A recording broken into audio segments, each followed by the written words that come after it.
Alright, this video is how I hand sand into the Plunge. First, this is my sanding stick. I put a 2-inch bevel in there to get it kind of thin. And when I'm sanding parallel to the cutting edge, I usually use about the same width as the edge, a little wider for my sandpaper. When I'm doing the 45s, I cut almost a 2-inch piece.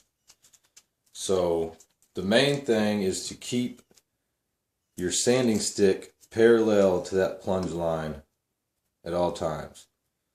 So mine's a little forward, so I keep my sanding stick, no matter if I'm going parallel to the edge or if I'm doing the 45, it stays parallel to that plunge. So to get in that plunge, when you're going straight, all I do is when I get to it, I tilt the back of my sanding stick up, I sand into the plunge, up and out.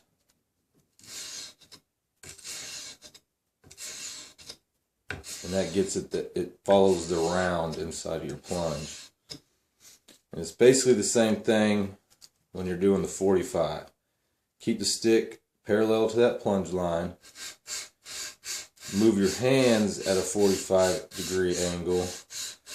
And when you get to the plunge, lift up the back, sand into it, and then lift out.